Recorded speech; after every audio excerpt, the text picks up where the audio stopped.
Bonjour, Mathieu Poirot, psychologue social et docteur en gestion. Alors, en tant qu'expert dans l'accompagnement de situations humaines complexes et conseil de dirigeants, je souhaite apporter quelques réflexions au débat sur notre contexte social actuel. Il me semble que nos politiques vont devoir accompagner la dette publique, mais aussi un contexte de plus en plus important de dette psychologique dans notre société. Alors, je vais essayer de m'expliquer. De manière générale, lorsqu'on s'engage avec générosité dans n'importe quel type de système social, que ce soit la famille, une association, la société au travail, si les promesses de cet engagement ne sont pas tenues, alors il y a une blessure dans sa dignité quelque part d'être humain. Cette blessure, je la nomme dette psychologique, c'est-à-dire une rupture de promesse que l'on a eue avec le système social où on s'est engagé et où on estime que, justement, du coup, ce système nous doit quelque chose pour payer sa dette. Or, notre société entraîne une rupture de promesse au moins à 3 niveaux. Le premier niveau, c'est sur la temporalité. Nous n'arrivons pas aujourd'hui à reconnaître officiellement que les 30 dernières années ont vu une dégradation objective de la qualité de vie en France. Je fais quelques petites recherches intéressantes pour objectiver, je vous donne quelques chiffres. Sur le logement, par exemple, en 1980, c'était à peu près 15% du budget d'un Français. Aujourd'hui, c'est 30%, notamment pour les personnes qui sont en location. Sur les déserts médicaux, on était à 8% de déserts médicaux en France dans les années 80, on est à 12% aujourd'hui sur toute la France. Il y a des régions où c'est bien pire. Sur les écoles, objectivement, le nombre d'élèves par classe a eu tendance à augmenter, mais surtout le classement des écoles internationaux s'est très très fortement dégradé. Sur le pouvoir d'achat réel, qui est souvent une question importante, on a eu effectivement un doublement des salaires depuis les années 80, mais l'inflation a été de plus de 130%. Donc le pouvoir d'achat réel, en fait, a diminué pour la plupart des Français. Tout ça, on a du mal à pouvoir le reconnaître dans l'histoire de ces 30 dernières années. D'ailleurs, il n'y a pas de diagnostic commun sur le fait que la France d'aujourd'hui est confrontée à un défi adaptatif très très important. Comme l'Europe dans son ensemble, en fait, on doit rester un pays de droit, de paix et de commerce, ce qui était quelque part ce qu'on attendait de manière essentielle après les 2 guerres mondiales. L'Europe, quelque part de manière post-traumatique, est très attachée à cet aspect-là. Et en même temps, on est dans un contexte mondial où on revient à de la domination par la force et la prédation. Une sorte de démondialisation occidentale est en route et finalement, nous devons intégrer à la fois notre système européen et ce monde d'aujourd'hui qui est basé sur des valeurs et des fonctionnements très différents. Comment intégrer ces deux mondes puisque on ne peut pas se nier dans nos valeurs, mais on ne peut pas non plus faire comme si ce contexte n'existait pas.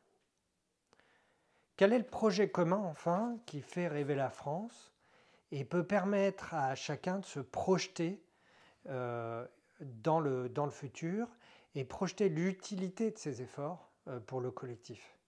Il n'y a pas de dispositif politique aujourd'hui qui permette de faire émerger un imaginaire porteur et enthousiasmant.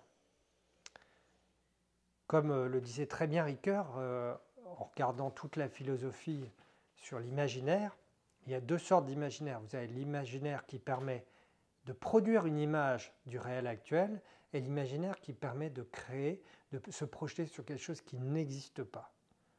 L'imaginaire, en fait, c'est créer son futur. Et on voit qu'aujourd'hui, il n'y a pas de dispositif collectif qui permette de pouvoir se dire qu'est-ce qu'on veut pour la France dans les prochaines années. Deuxièmement, il y a la question de la place. Comment aider chacun à trouver sa place dans notre système quand il y a tant de décalage entre le réel et une société hypermoderne. Dans l'hypermodernité, chacun devrait être unique et singulier, alors que de plus en plus, seule une élite globalisée a à la fois les ressources matérielles et symboliques pour se sentir exister. C'est ça la différence peut-être avec le temps plus postmoderne, où on pouvait faire une carrière organisationnelle. Aujourd'hui, l'idée, c'est que chacun devrait être une star. Et ça, c'est de toute manière, par essence, pour très très peu de monde dans la société, et il faut avoir des ressources particulières pour y arriver. On a une augmentation d'un sentiment d'insignifiance sociale qui entraîne le désir finalement de casser le système. Pourquoi? Parce que ce système, il donne le sentiment que notre existence n'a pas de sens. Qui peut vivre avec ce sentiment?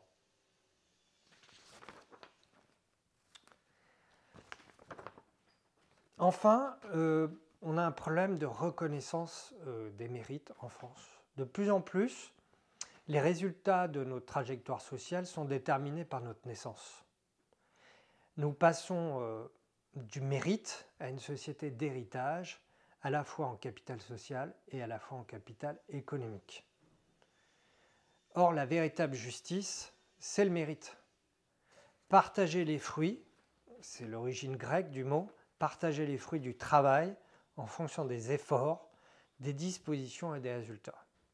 Ça entraîne un sentiment de stagnation, voire de régression, qui favorise aussi les dettes psychologiques dans la psyché profonde des Français. Quelles sont les conséquences? Elles sont nombreuses, à la fois au niveau individuel et collectif. Au niveau collectif, nous assistons à la montée en puissance d'une dynamique paranoïaque de groupe. Chacun voit l'autre comme un ennemi dont l'intention serait de nous nuire. Cette pensée légitime la destructivité dans une logique de bouc émissaire, de vengeance. Plutôt que de chercher des solutions, nous cherchons des coupables à brûler sur la place du village, avec pour fantasme magique l'idée que ça peut faire disparaître le réel. Ce n'attise que la violence et un cycle de défiance.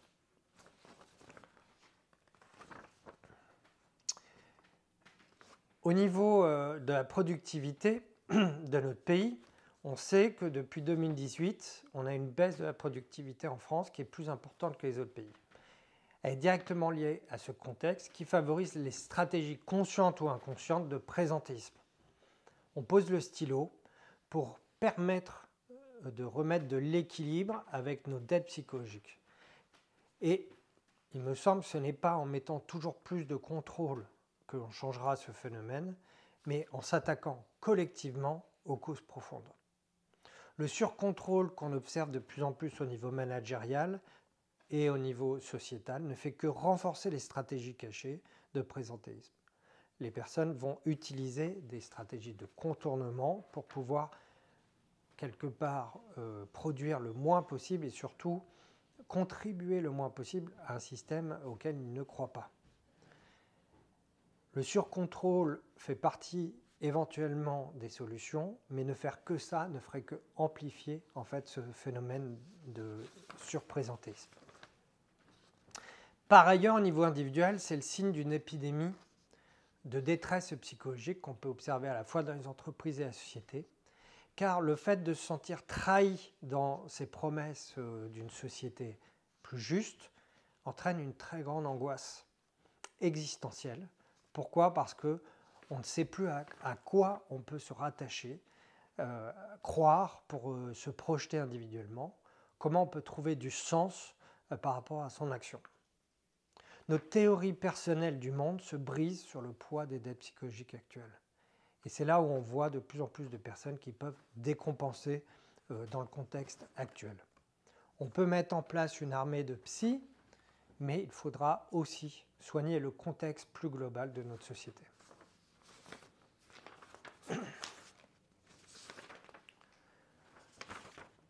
Quelles solutions pour les politiques? Elles ne sont pas simples, chacun fait comme il peut.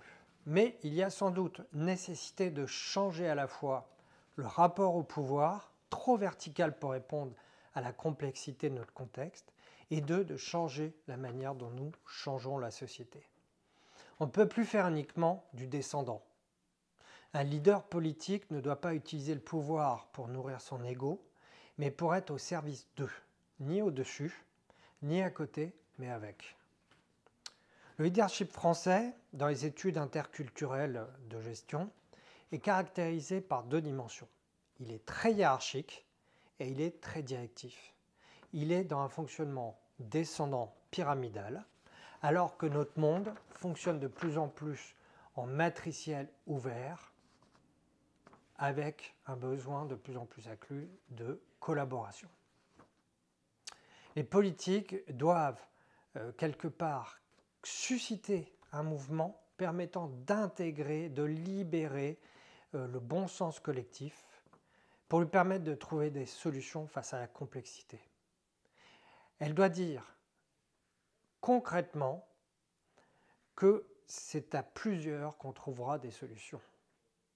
Le leadership politique actuel doit donc fonctionner plutôt sur de la cohabitation plutôt que sur l'idée de domination. Il faut, reconnaître les déficits ces 30 dernières années et dire que c'est plus dur pour les Français et qu'on doit construire aujourd'hui un futur qui sera meilleur. Se demander comment réparer les dysfonctionnements actuels et collectivement pouvoir travailler sur ces dysfonctionnements actuels avec des solutions qui feraient consensus. Et travailler en collectif, apprendre à travailler par coalition sur comment on peut résoudre finalement les soucis.